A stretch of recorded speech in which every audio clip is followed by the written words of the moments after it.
Imagine yourself in Windsor Castle on a winter day in 1453. The royal physicians are conducting what appears to be medieval torture, cauterizing the king's flesh with searing iron. Yet Henry VI remains motionless. No screams, no reaction whatsoever. England's monarch has become catatonic, staring blankly while his kingdom begins to fracture. This wasn't merely a medical crisis, it was a constitutional catastrophe. Medieval kingship required the king's voice, his literal words, to function. Without Henry's commands, the legal machinery ground to a halt. No trials could proceed, no writs could be issued. The entire apparatus of government simply stopped working. But violence never stops. If you appreciate cozy videos about history, leave a like and a comment from where you see the video. England in 1453 was a powder keg. The 100 Years' War had just concluded in humiliating defeat. Thousands of professional soldiers, men who knew nothing but warfare, flooded back into a country that had no employment for them. These weren't peasants returning to their plows. They were hardened killers, expert in siege warfare and hand-to-hand combat, suddenly idle and dangerous. The nobility saw opportunity in chaos. With no functioning king, two predators immediately circled the vacant throne. Queen Margaret of Anjou was 23, French-born, and holding an infant son who represented her only claim to relevance. She understood instantly that the English court was filled with men who viewed her child as an obstacle.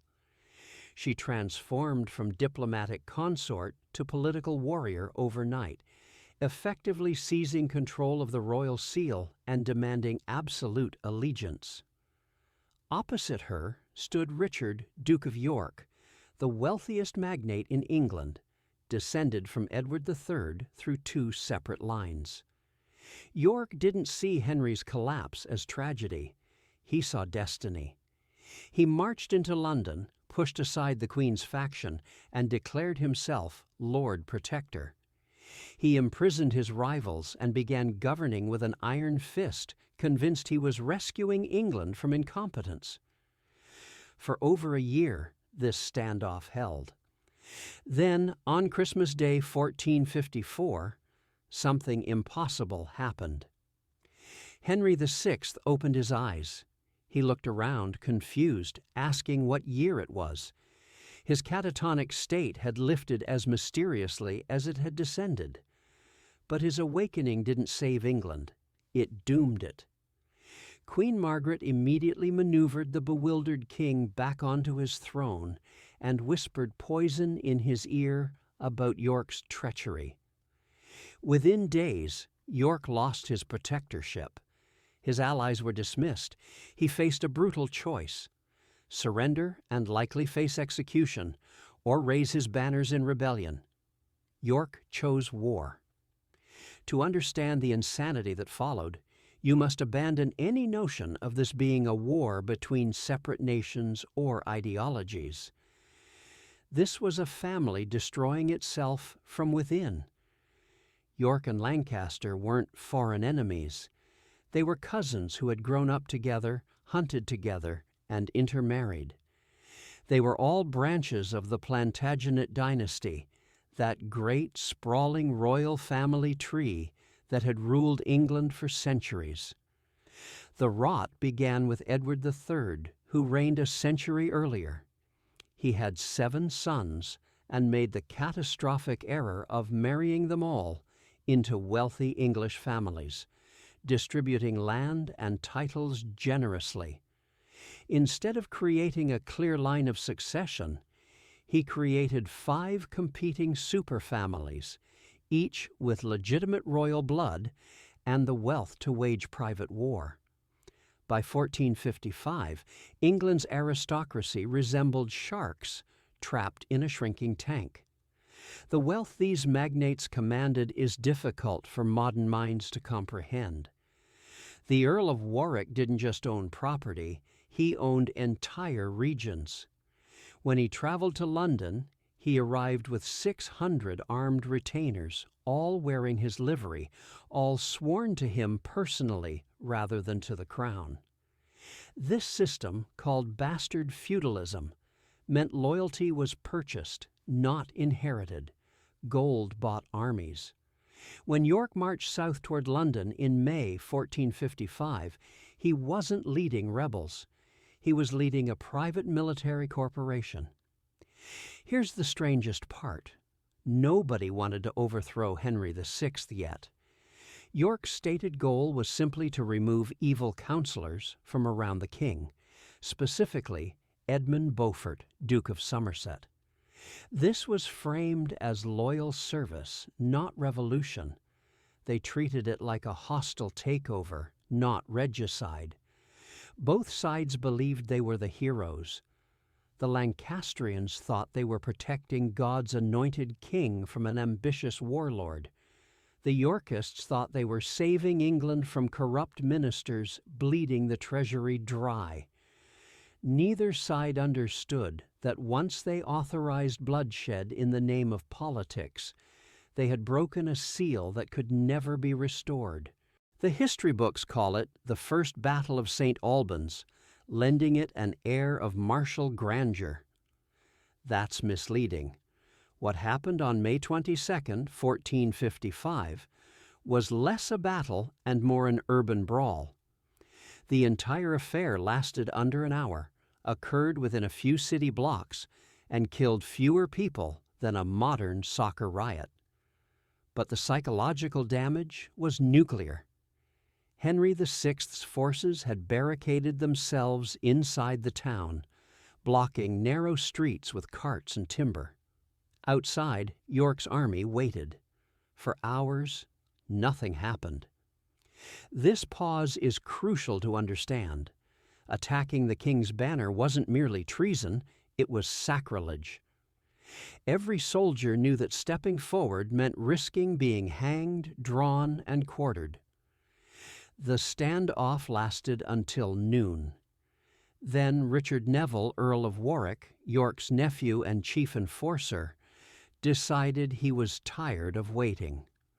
While commanders debated, Warwick took 600 archers and quietly circled around to the rear of the town.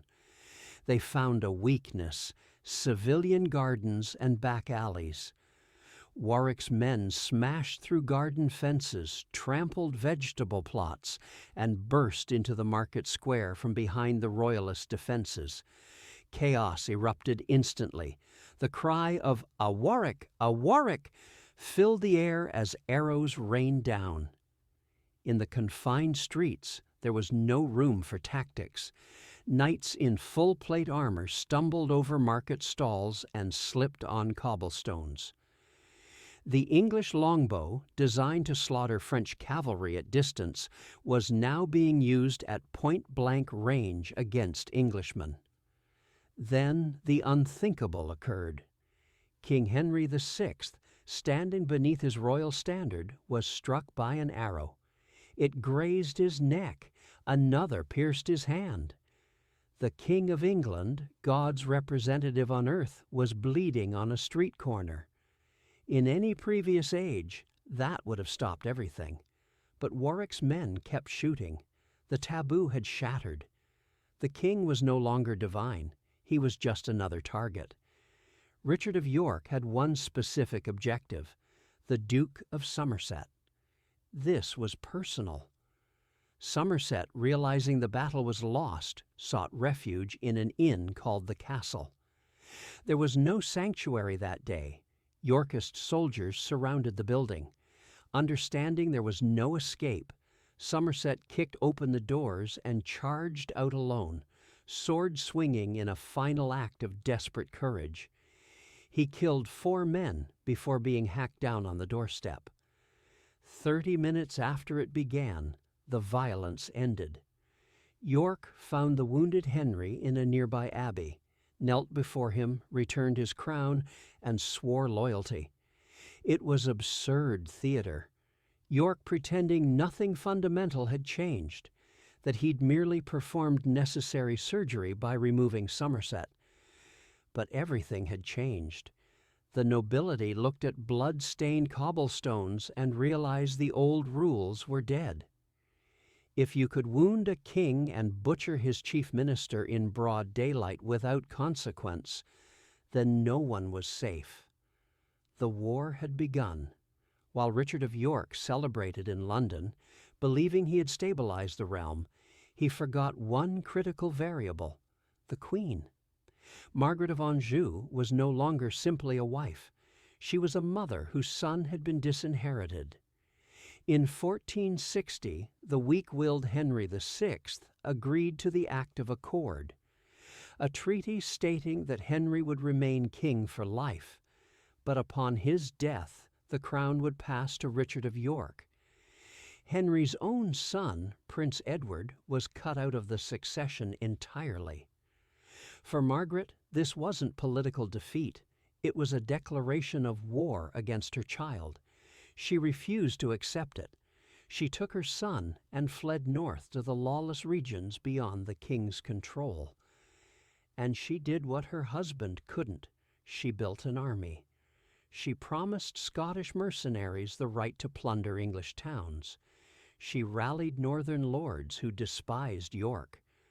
Within weeks, she commanded a massive force fueled by promised loot and vengeance.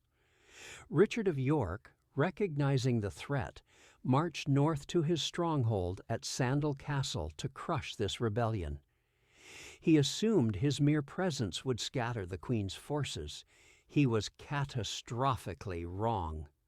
Christmas 1460 found York trapped inside Sandal Castle with his second son, Edmund, surrounded by Margaret's army. What happened next remains debated, but the outcome is undeniable. On December 30th, whether through arrogance, boredom, or false truce, York opened the gates and led his men out to fight. It was a massacre. Margaret's forces swarmed them. Within an hour, the Yorkist army was annihilated. Richard of York, the man who had spent a decade maneuvering toward the crown, was pulled from his horse and butchered in the mud. But death wasn't enough for the Lancastrians. They wanted to send a message. They found York's corpse and severed his head. Remembering his lifelong ambition, they decided to grant it mockingly. They fashioned a crude crown from paper and straw, jammed it onto his bloody head, and mounted it on a spike above Micklegate Bar, the main entrance to the city of York. A sign beneath read, "Let York overlook the town of York." His 17-year-old son Edmund was captured alive. As the boy begged for mercy, Lord Clifford stared him down coldly. "By God's blood, thy father slew mine, and so will I do thee and all thy kin." He then drove a dagger through the teenager's heart. This moment transformed the war's DNA. Until Wakefield, there had been a faint hope of reconciliation, but executing a teenager and ritually humiliating a duke proved chivalry was dead.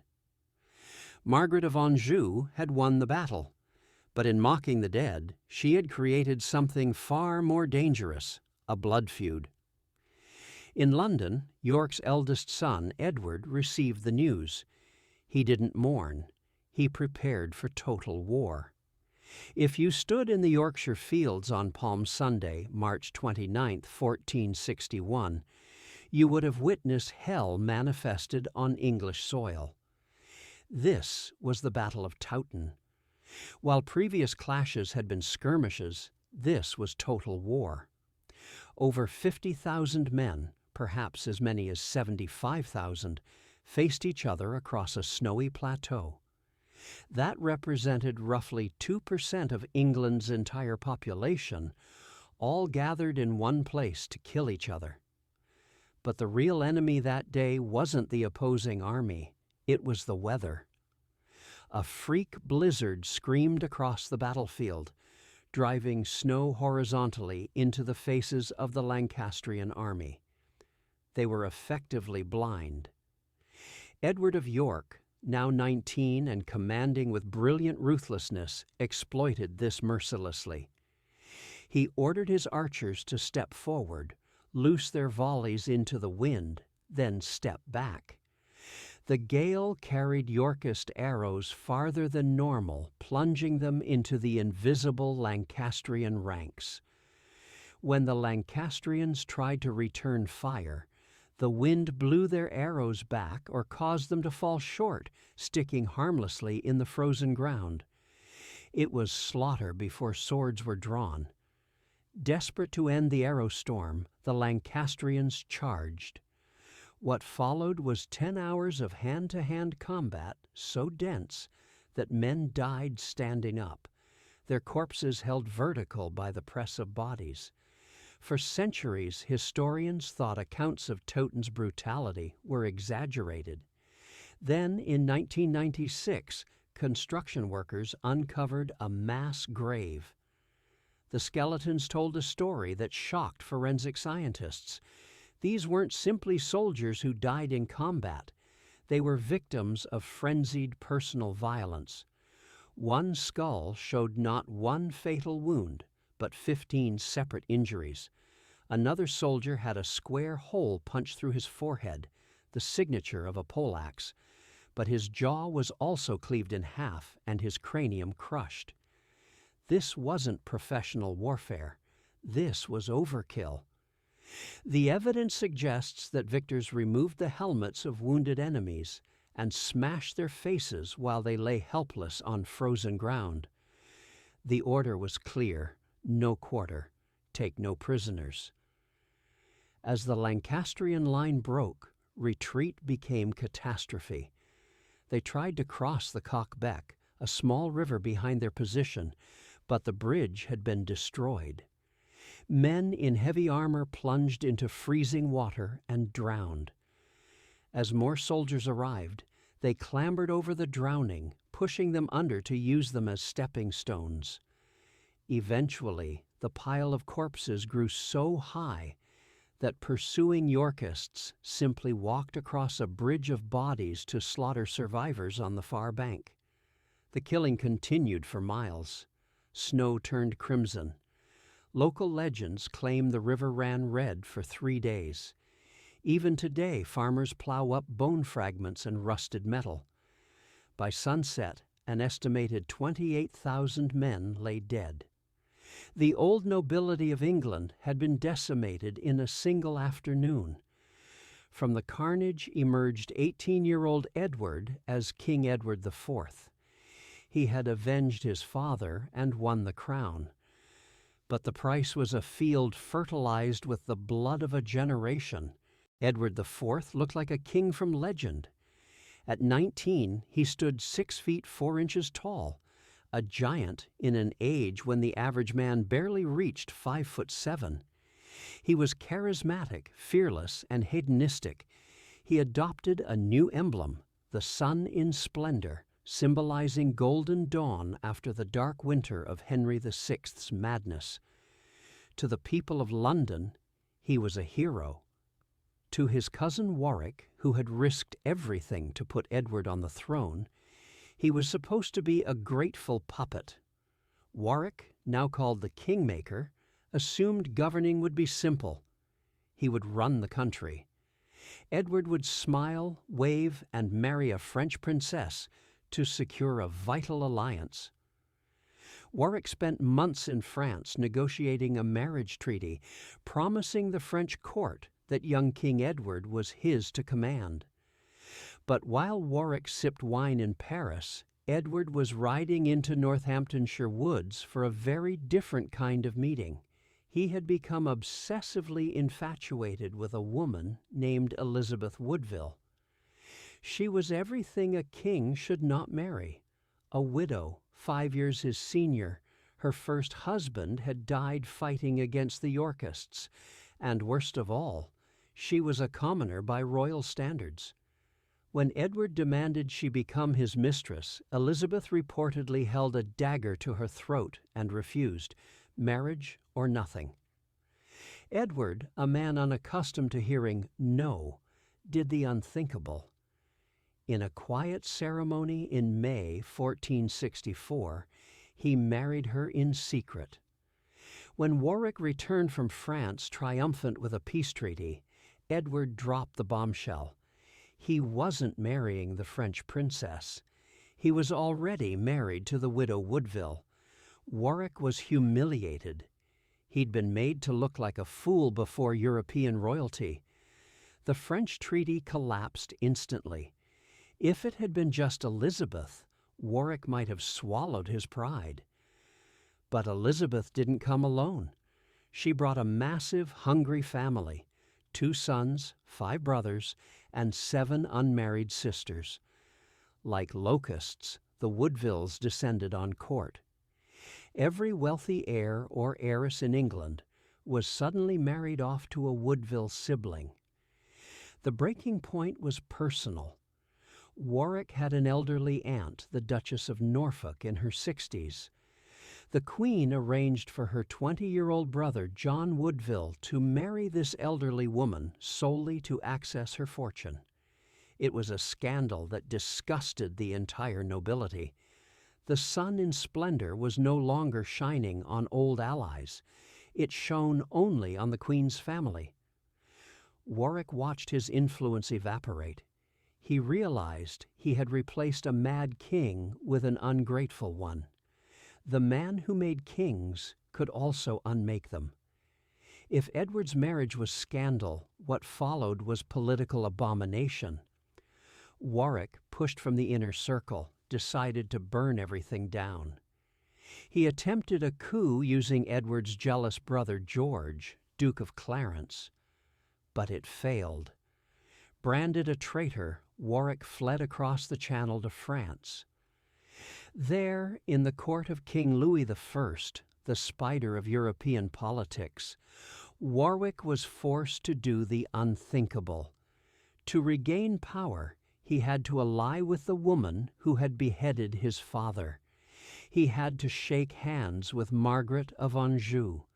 Their meeting crackled with hatred. For 15 minutes Warwick knelt in silence while Margaret glared down at him. She made him beg. She made him confess his errors. Finally, she agreed to alliance, but the price was steep. Warwick had to pledge his army to restore her husband, Henry VI, to the throne. To seal this blood pact, Warwick's younger daughter Anne was betrothed to Margaret's son, the Prince of Wales. The kingmaker had flipped the board. He was now a Lancastrian. In 1470, Warwick landed in England with a French-funded army.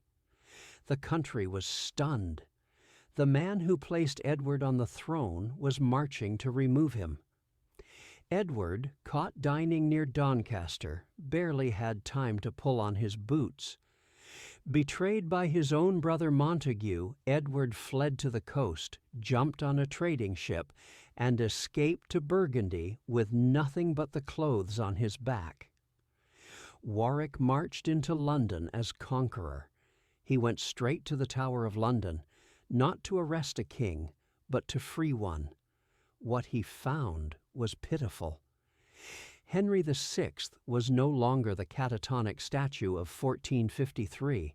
He was a broken, filthy man living in squalor, wearing rags, seemingly unaware what year it was. Warwick took this confused shadow of a man, bathed him, dressed him in blue velvet, and paraded him through London streets as the restored king. It was theater. Everyone knew Henry wasn't ruling. Warwick was. The kingmaker had achieved his ultimate goal. He was puppet master of England. But this victory was built on sand. The alliance between Warwick and Margaret was held together by hatred and necessity. The English nobility was exhausted from changing sides so frequently that loyalty had become meaningless. And across the water, Edward IV was not finished. He was humiliated, broke, and furious. He was gathering ships. Edward IV returned in March 1471 with a small mercenary force. He lied brilliantly to everyone, claiming he only wanted to reclaim his private lands, not the crown. It was classic misdirection. Once he'd gathered support, he marched straight for London, arrested the helpless Henry VI, and locked him back in the Tower. Then he turned to face Warwick. On Easter Sunday, the armies met at Barnet, north of London. A thick, supernatural fog blanketed the fields. Visibility was less than 5 yards. This weather decided England's fate. In the confusion, Warwick's ally, the Earl of Oxford, returned from a successful charge. His men wore badges showing a star with rays, but in the mist, Warwick's other troops mistook the star for Edward's sun in splendor. "Treason!" they screamed, firing volleys into their own allies. The Lancastrian line collapsed into chaos, fighting itself. Realizing the game was lost, Warwick tried to flee. But the kingmaker, weighed down by armor and age, couldn't reach his horse. Edward's soldiers caught him in a wood. They pried open his visor and stabbed him through the throat. The man who had treated kings like chess pieces was displayed naked in St. Paul's Cathedral for 3 days, so everyone knew he was truly dead. But the war wasn't over. Queen Margaret had just landed in the West with her son, Prince Edward. When she heard of Warwick's death, she collapsed. But she had no choice but to fight. The final confrontation happened at Tewkesbury. Edward IV, now a veteran commander, outmaneuvered the Queen's forces.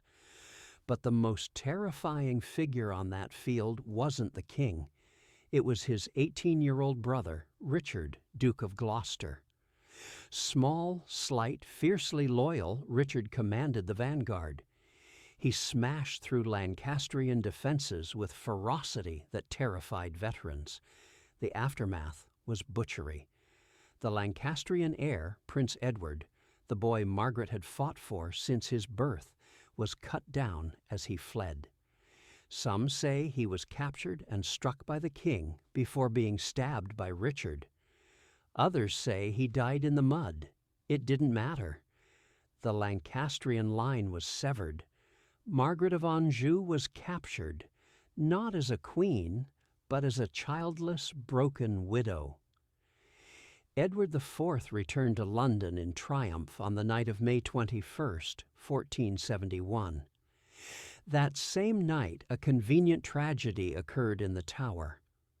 The official report stated Henry VI died of pure displeasure and melancholy.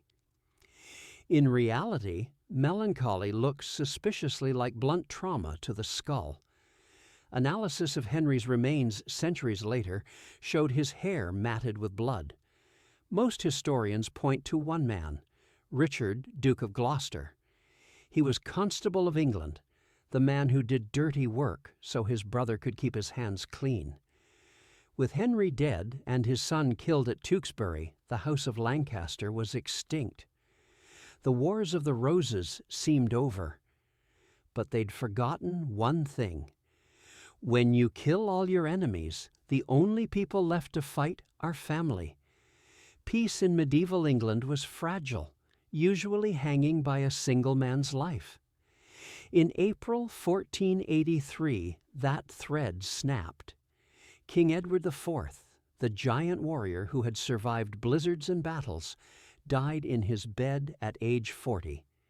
He didn't die by the sword, he died of excess.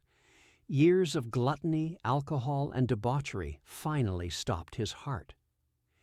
He left behind a 12-year-old son, Edward V, and a kingdom about to implode. The boy king was at Ludlow Castle near the Welsh border, surrounded by his mother's family, the Woodvilles. They knew exactly what to do: rush the boy to London, crown him immediately, and secure their grip on power before anyone could react. They weren't fast enough. Richard, Duke of Gloucester, was in the north when he heard the news. He moved with predatory speed, a man who knew his life was on the line. If the Woodvilles controlled the boy king, his days were numbered. He intercepted the royal party at Stony Stratford. In a terrifying display of authority, he arrested the boy's uncle and half-brother, sent them north to be executed, and took custody of the young king himself. He told the frightened boy, "I'm not arresting you, I'm rescuing you from your mother's family." Richard marched into London as Lord Protector. He placed his nephew in the Tower of London, which, remember, was a royal palace before it was a prison. It was traditional for monarchs to stay there before coronation. It wasn't necessarily sinister yet. Days later, the king's younger brother, 9-year-old Richard, Duke of York, was handed over to keep him company. Then the narrative shifted. The coronation was postponed. Whispers circulated in London alehouses. Preachers at St. Paul's Cross delivered sermons claiming Edward IV's marriage to Elizabeth Woodville had been illegal because he'd been pre-contracted to another woman. If the marriage was invalid, the children were bastards, and bastards couldn't be kings. On June 26, 1483, the Lord Protector accepted Parliament's petition to take the crown himself. Richard of Gloucester became King Richard III. He argued he was doing it for stability, to prevent a child from ruling. But there remained the problem of the princes in the Tower. During that summer, the two boys were seen playing in the Tower gardens. Then they were seen only at windows. By late summer, they weren't seen at all. No announcement was made. No funeral was held. They simply vanished into stone walls. Did Richard kill them? History has debated this for 5 centuries. The logic is damning. As long as those boys lived, they were rallying points for rebellion. Richard was a pragmatic man who had already sanctioned the death of Henry VI, and possibly his own brother Clarence, to secure the throne. To him, the death of 2 children might have been a terrible but necessary calculation, a state execution to prevent another civil war. However, there's no smoking gun. No bodies were found, at least not then. Almost 2 centuries later, in 1674, workmen digging under a tower staircase found a wooden chest containing skeletons of 2 children. They were buried deep, hidden under rubble. Modern forensics cannot definitively prove their identity, but the burial depth suggests frantic efforts to hide a crime. The disappearance of the princes turned England's stomach. Even in a violent age, child murder was a line you didn't cross. Richard III had the crown, but he'd lost the nation's soul. And across the narrow sea in France, a new challenger was listening to the rumors. A man with a thin claim to the throne but excellent timing, Henry Tudor. By 1485, England was exhausted. 30 years of civil war had drained the treasury and thinned the Plantagenet bloodline to a few desperate survivors. Enter Henry Tudor. He was an unlikely savior, a man who'd spent 14 years in exile in Brittany, constantly looking over his shoulder. He wasn't a warrior king like Edward IV. He was a calculator, a man of patience and caution. His claim to the throne was incredibly weak, a distant connection through an illegitimate line on his mother's side. In normal times, he would have been a joke. These weren't normal times. Richard III was unpopular, suspected of child murder, surrounded by nobles terrified they'd be next on his list. On August 7, 1485, Henry landed in Wales with a ragtag army of French mercenaries and Scottish exiles. As he marched inland, he gathered support, not because people loved him, but because they feared Richard. The forces collided on August 22nd at Bosworth Field in Leicestershire. Richard outnumbered Henry 2-1. He was a seasoned commander holding high ground. On paper, the battle was won before it started. But Richard had a problem tactics couldn't solve: loyalty.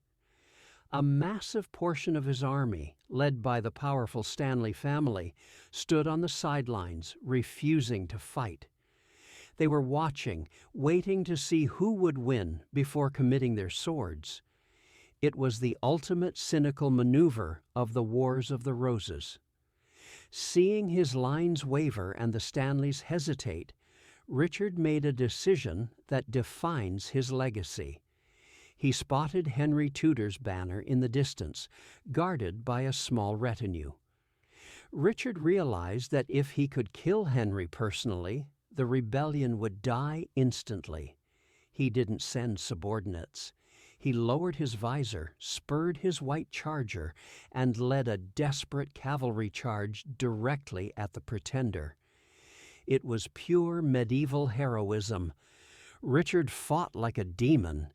He smashed through Henry's bodyguards, killed the standard-bearer, and reportedly came within a sword's length of Henry himself. For a few seconds it looked like Richard might win. Then the trap closed. Seeing Richard isolated, the Stanley family made their choice. They ordered their cavalry to charge, not to help the king, but to crush him. Richard was surrounded. His horse was killed beneath him. Thrown into mud, fighting alone against a swarm of enemies, the last Plantagenet king shouted treason before being hacked to death. His skull was crushed so violently, the helmet was driven into his brain. The aftermath was grim. Richard's naked body was slung over a horse and paraded to Leicester. Meanwhile, legend says his crown was found under a hawthorn bush. It was placed on Henry Tudor's head right there on the battlefield. The exile had become King Henry VII. Henry understood something previous kings had missed. The Wars of the Roses weren't just about who sat on the throne. They were about a nobility with too much power and too many private armies. He didn't just end the war, he ended the system that created it.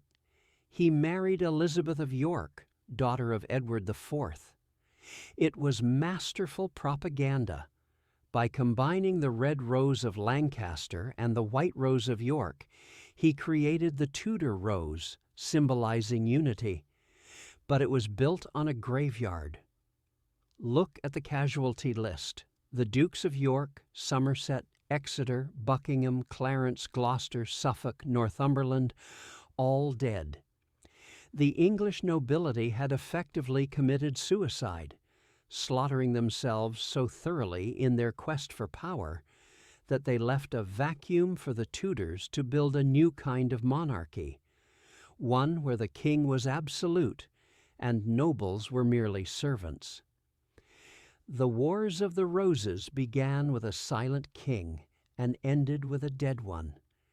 It was a 30-year fever dream where England's elite turned their swords inward, proving a brutal lesson that still resonates. A house divided against itself cannot stand, especially when everyone inside is armed.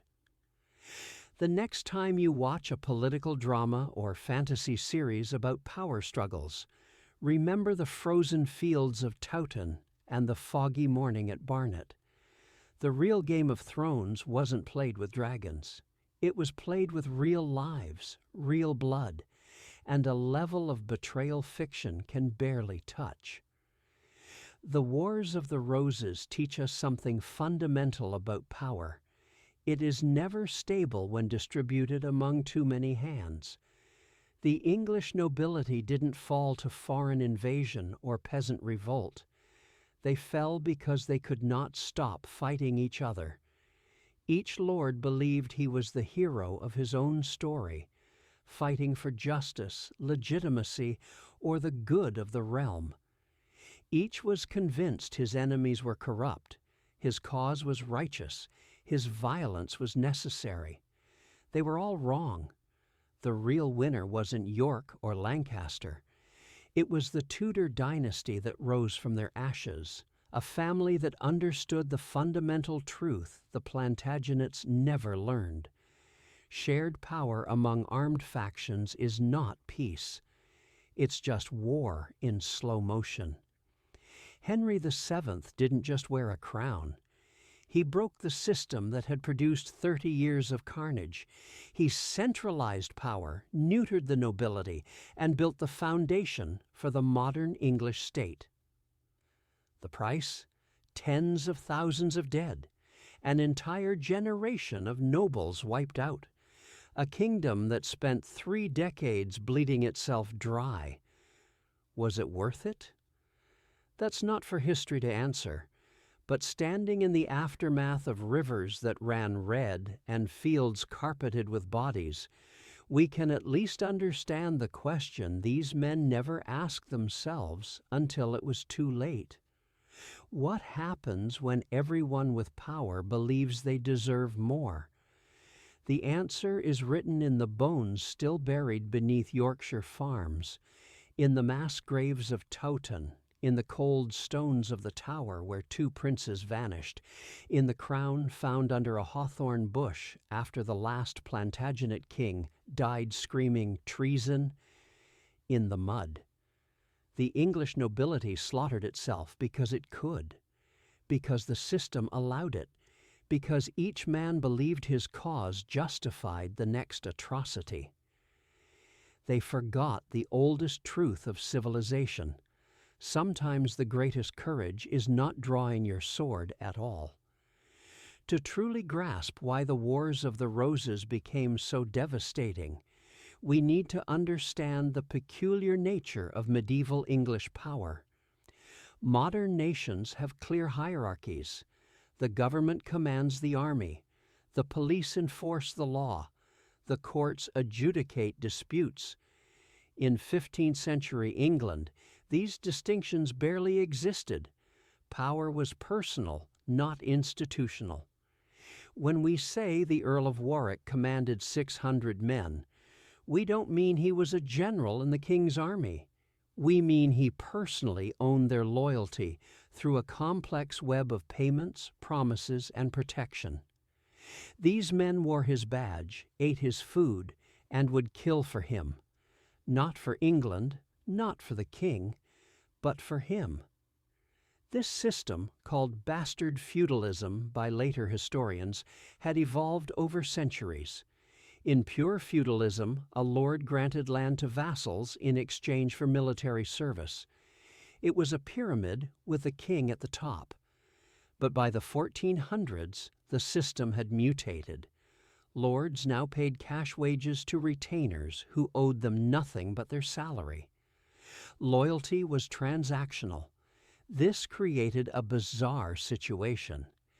England wasn't really a unified nation-state. It was a collection of private military corporations held together by the king's ability to distribute rewards and punishments. When that ability failed, as it did under Henry VI, the corporations went to war with each other. The magnates weren't evil. They were operating within a system that incentivized violence. If you were the Duke of Somerset and you knew the Duke of York hated you, you had 3 choices: kill him first, be killed by him, or flee into exile. There was no neutral arbiter, no Supreme Court, no international body to appeal to. The king was supposed to be that arbiter, but Henry VI couldn't arbitrate his own breakfast. This is why the violence escalated so quickly. Once blood was drawn at St. Albans, every magnate had to pick a side. Neutrality was suicide. If York won and you'd supported Somerset, you'd lose everything. If Lancaster won and you'd supported York, you'd be executed. The middle ground collapsed. We often think of medieval warfare as expensive, and it was, but not prohibitively so for the great magnates. This is crucial to understanding why the wars lasted 3 decades. A fully armored knight cost roughly £20 per year to maintain, about the annual income of a prosperous yeoman farmer. An archer cost £5. The Earl of Warwick's income from his estates exceeded £7,000 per year. He could afford to field thousands of troops for months without breaking a sweat. Moreover, warfare could be profitable. When an army captured an enemy town, soldiers were often allowed to loot it. When they captured an enemy lord, they could ransom him for enormous sums. The Duke of Orléans, captured at Agincourt, was held for ransom for 25 years. His family paid £40,000 for his release, enough to fund several small wars. This meant that for the soldiers themselves, war wasn't just a duty, it was a career opportunity. A skilled archer could make more in a summer campaign than a year of farming. A man-at-arms who captured a wealthy knight could retire on the ransom. The economic incentives all pushed toward more violence, not less. The return of soldiers from the 100 Years' War made this worse. These men had spent decades fighting in France, where looting French towns was considered patriotic. Now they were back in England, still carrying weapons, still skilled at violence, but with no legitimate outlet for those skills. When magnates started recruiting private armies, these veterans signed up enthusiastically. This created a vicious cycle. Violence was profitable, so more men engaged in it. More men engaging in violence made it harder for any single faction to achieve decisive victory. Harder to achieve victory meant longer wars. Longer wars meant more veterans who knew nothing but fighting. And so the cycle continued. England's geography both enabled and limited the Wars of the Roses in fascinating ways. The country was small enough that armies could march from one end to the other in a few weeks, meaning no region could achieve true independence. But it was large enough that controlling the entire territory required enormous resources. London was the prize everyone fought for. Whoever controlled London controlled the mint, the treasury, the courts, and the symbolic heart of the kingdom. This is why almost every major campaign involved a march toward or away from the capital. Armies didn't fight in random locations. They fought along the major roads leading to London. The north of England, Yorkshire, Northumberland, the Scottish borders, was lawless and violent even in peacetime. The northern lords maintained larger private armies because they needed them to defend against Scottish raids. This made them natural power brokers during the wars. When Margaret of Anjou fled north, she wasn't just running away, she was running to the only place in England where her promise of plunder could attract a massive army quickly. The south and east were wealthier, but more politically divided. Kent, Essex, and East Anglia had numerous smaller landholders who could swing either way depending on who seemed to be winning. This made the southeast politically volatile. A faction that seemed dominant could find its support evaporating overnight if a battle went badly. Rivers played crucial roles. England's rivers weren't large enough to prevent army movement, but they were significant tactical obstacles. The catastrophe at Towton, where fleeing Lancastrians drowned in the Cockbeck, happened because rivers that were normally fordable became death traps for men in armor when swollen with spring meltwater. Castles also shaped the conflict. England was dotted with hundreds of fortifications, from massive royal castles like the Tower of London to modest fortified manor houses. These couldn't stop an army, but they could delay one. A determined defender could hold a well-provisioned castle for months. This meant that winning a battle didn't necessarily mean winning the war. The defeated faction could retreat to castles and rebuild. The Wars of the Roses were fought with technology that was, in some ways, more lethal than anything that had come before. The English longbow was a weapon of terrifying efficiency. In trained hands, it could pierce armor at 200 yards and loose 12 arrows per minute. At Towton, tens of thousands of these weapons were deployed in confined space. The longbow's effectiveness created a paradox. Armor had to become heavier to defeat arrows, but heavier armor made soldiers less mobile and more vulnerable to close combat weapons like poleaxes and warhammers.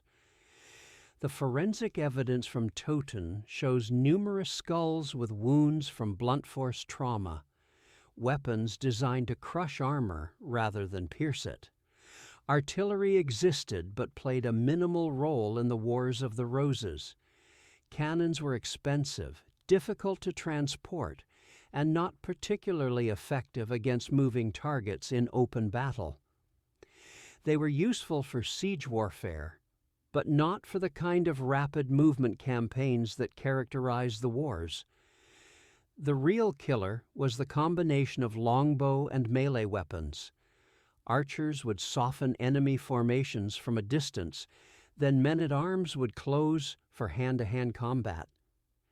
The chaos this created, wounded men stumbling around, formations breaking apart, soldiers fighting individually rather than as units, is what led to the extreme casualty figures. Medieval medicine couldn't save most of the wounded. An arrow wound to the torso was almost always fatal due to infection. A head wound that pierced the skull meant death within days. Even survivors often died from gangrene or blood poisoning weeks later. This is why battlefield casualties seem so high. We're counting not just immediate deaths, but everyone who died from their wounds in the following weeks. While the Wars of the Roses were dominated by male combatants, several women played crucial roles that often get overlooked in military-focused narratives. Margaret of Anjou is the most famous, but there were others. Cecily Neville, Duchess of York, was the mother of both Edward IV and Richard III. Known as Proud Cis, she was reportedly a major influence on her son's decisions. When Edward IV married Elizabeth Woodville in secret, Cecily was furious. Some chronicles claim she spread rumors that Edward himself was illegitimate to damage his marriage. Elizabeth Woodville herself was far more than a pretty face that caught the king's eye. She was politically savvy, ruthlessly ambitious for her family, and skilled at court intrigue. Her ability to place her relatives in positions of power transformed English politics. When Edward IV died, she immediately moved to secure her son's succession, understanding that her family's survival depended on her son becoming king. Anne Neville, Warwick's daughter, was used as a political pawn by her father, but showed remarkable resilience. She was married to Prince Edward of Lancaster to seal Warwick's alliance with Margaret of Anjou. When her husband was killed at Tewkesbury, she found herself a widow at 15. She was then married to Richard, Duke of Gloucester, the man who may have been responsible for her first husband's death. Despite this, she apparently had genuine affection for Richard and was reportedly devastated when their son died. Margaret Beaufort, mother of Henry Tudor, deserves special mention. She spent decades plotting to put her son on the throne, despite his weak claim. She married 4 times, each marriage strategically chosen to increase her political influence and protect her son. While Henry was in exile, Margaret worked tirelessly in England, building networks of support and waiting for the right moment to strike. Her patience and political skill were instrumental in Henry's eventual victory. These women operated in a world where they couldn't legally command armies or hold titles in their own right. Yet they shaped the course of the wars through arranged marriages, political alliances, and careful manipulation of male relatives who could command troops. They remind us that medieval politics was more complex than just men fighting in fields. While we focus on nobles and battles, what was this like for ordinary English people? For most peasants and townspeople, the Wars of the Roses were a distant thunder. Battles were fought by professional soldiers and retainers, not mass conscription of farmers. A peasant in Cornwall might live their entire life without seeing a single battle or even a soldier from the wars. But the wars still affected everyone. Taxation increased to fund armies. Trade was disrupted when major roads became dangerous. Local lords who went off to fight sometimes didn't return, leaving estates in chaos and rents uncollected. Inflation increased as magnates debased the currency to pay for troops. The worst experiences were in areas where armies actually marched. An army moving through a region was like a plague of locusts. Soldiers needed to eat, and they took what they wanted. A farming community could be stripped of its entire harvest in a day. Women were vulnerable to assault. Buildings were burned for firewood or just for entertainment. The Scottish border raids that Margaret of Anjou authorized were particularly devastating. She promised Scottish mercenaries they could loot English towns, and they did so enthusiastically. Communities in Northumberland suffered terribly. Entire villages were burned, their inhabitants killed or driven off. For these people, the Wars of the Roses weren't abstract political struggles, but life-or-death catastrophes. London experienced the wars differently. The capital was never directly besieged, but it changed hands multiple times as different factions marched in and demanded recognition.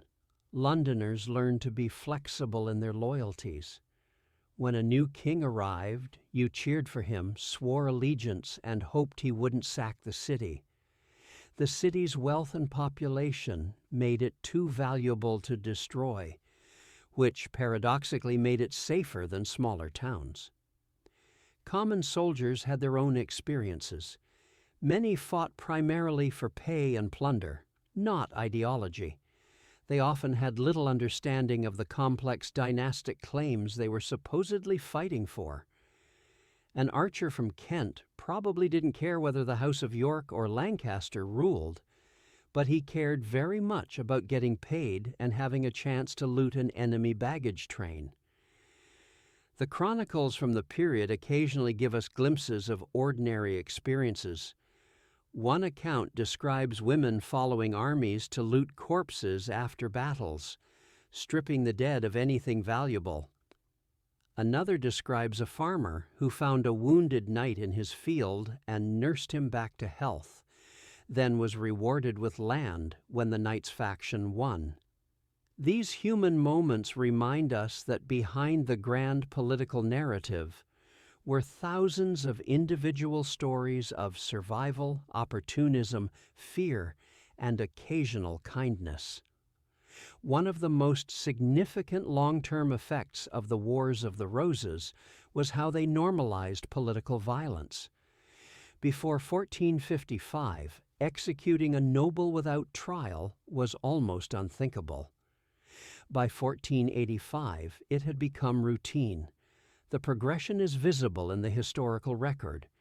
At St. Albans in 1455, there was still shock that nobles had killed each other in the streets. By Wakefield in 1460, we see ritual humiliation of corpses and execution of prisoners. By the end of the wars, captured nobles were being beheaded as a matter of course, sometimes after show trials that lasted hours, sometimes without trial at all. This brutalization extended beyond the nobility. The orders for no quarter at Towton, meaning take no prisoners, kill everyone, represented a complete abandonment of the traditional rules of warfare. The forensic evidence of soldiers being beaten to death after they'd already received fatal wounds suggests that moral restraints had collapsed entirely. The legal system was corrupted by the constant warfare. Magnates used charges of treason as weapons against rivals. A man could be attainted, declared a traitor and his property forfeit, based on nothing more than being on the losing side of a battle.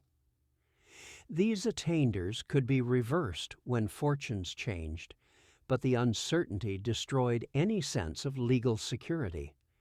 Murder became a political tool.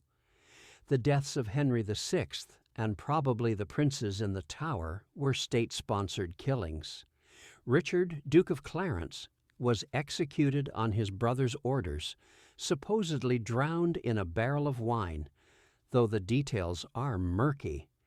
These weren't heat-of-battle deaths, but cold-blooded eliminations of political obstacles. The Church, which traditionally provided sanctuary and mediated between factions, lost much of its moral authority. At Tewkesbury, Lancastrian soldiers who had fled to the abbey for sanctuary were dragged out and executed. The sanctity of religious spaces was violated repeatedly. Monks and priests who showed loyalty to the wrong faction could find their monasteries plundered. This brutalization had lasting effects on English political culture. The Tudor period that followed would be characterized by judicial murders, show trials, and the systematic elimination of anyone who might threaten the crown. Henry VIII's reign of terror, where he executed wives, ministers, and nobles with casual cruelty, had its roots in the normalization of political violence during the Wars of the Roses. While the Wars of the Roses were primarily an English civil war, they had significant international consequences. England's weakness during this period reshaped European politics. France was the immediate beneficiary. During the 100 Years' War, England had controlled vast territories in France. The civil wars made it impossible for England to maintain those holdings. France completed its reconquest of English territories and emerged as the dominant power in Western Europe. This shift in the balance of power would shape European politics for centuries. Scotland also benefited. The Scottish kings could raid the English borders with impunity during the wars, knowing England was too distracted to retaliate effectively. James III of Scotland played different English factions against each other, extracting concessions and territory. Burgundy, a powerful duchy that controlled what is now Belgium and parts of France, became crucial to English politics. Both Yorkist and Lancastrian factions sought Burgundian support. Edward IV's marriage to Elizabeth Woodville was partly motivated by Burgundian politics. Her mother was the Duchess of Luxembourg, connected to the Burgundian court. When Edward fled into exile in 1470, it was to Burgundy that he ran, and Burgundian support helped him return. The Italian states watched with fascination and some alarm. The idea of a kingdom tearing itself apart over dynastic succession resonated with Italian political thinkers. Some historians argue that Machiavelli's later writings about power and statecraft were influenced by accounts of the Wars of the Roses. Spain was emerging as a unified kingdom during this period. Ferdinand and Isabella watched the chaos in England as an example of what could happen if succession wasn't carefully managed. Their own policies of centralizing power and neutralizing overmighty nobles were partly motivated by lessons learned from England's disaster. The Holy Roman Empire was too fragmented and distracted by its own problems to intervene in English affairs, but German merchants who traded with England suffered from the instability. The Hanseatic League, which dominated Baltic trade, found its English operations disrupted repeatedly. Perhaps most significantly, England's internal chaos meant it couldn't participate effectively in the crusading efforts against the Ottoman Empire. While Eastern Europe was fighting desperately to contain Ottoman expansion, England was killing its own nobility.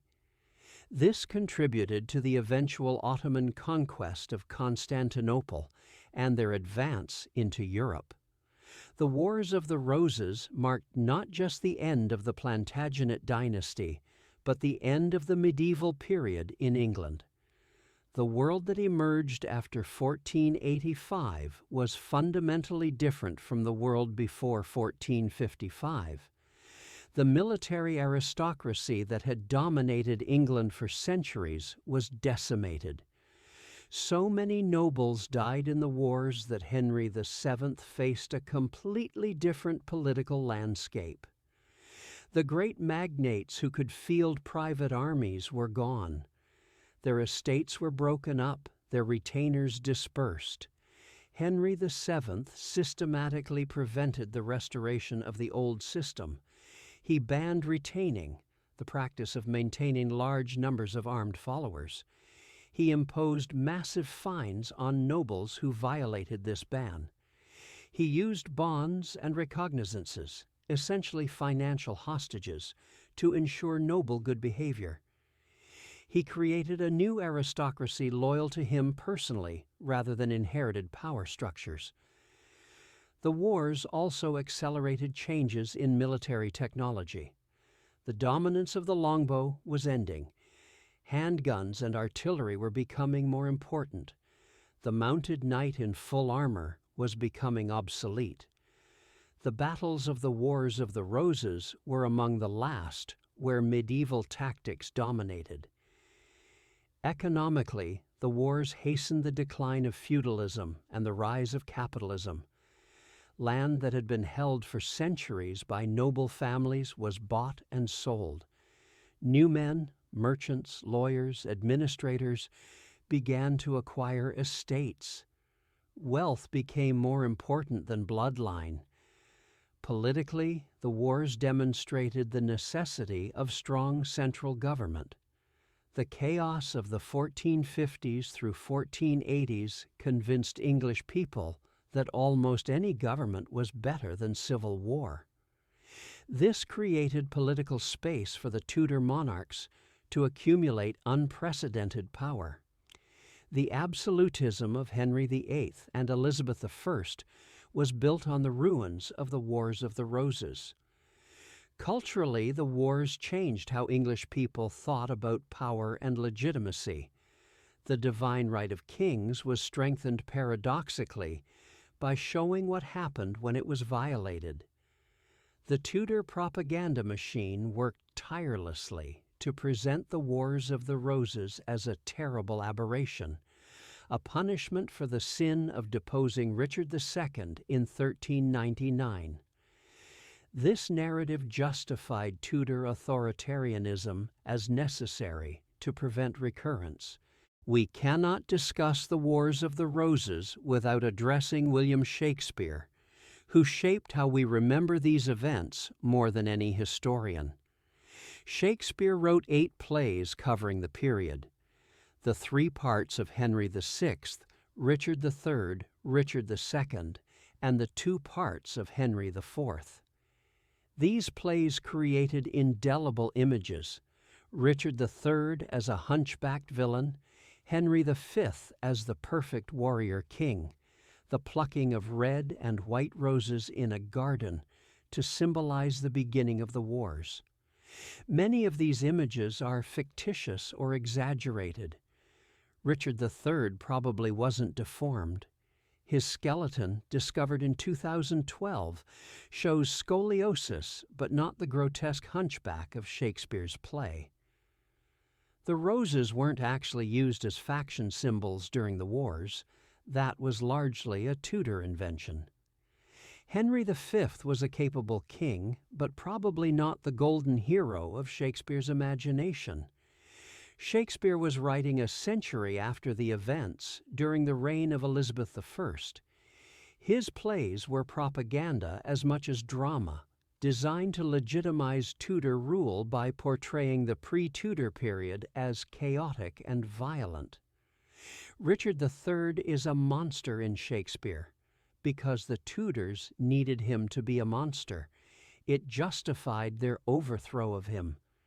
Yet Shakespeare's plays are so powerful, so memorable, that they've shaped historical understanding ever since. When we think of Richard III, we hear, "Now is the winter of our discontent," and imagine a scheming villain. When we picture the Wars of the Roses, we see symbolic roses being plucked in a garden. These theatrical images have overwhelmed the more complex historical reality. This creates problems for historians. We have to constantly remind people that Shakespeare wrote drama, not history. His Richard III tells us more about Elizabethan political anxieties than about 15th century reality. But we also have to acknowledge Shakespeare's genius. His plays remain the most accessible entry point into this period for most people. The challenge is to appreciate Shakespeare's artistry while recognizing his limitations as a historical source. The real Wars of the Roses were more complex, more morally ambiguous, and in some ways more terrible than his plays suggest. But they were also less dramatically coherent. Real history doesn't have clear acts and satisfying endings.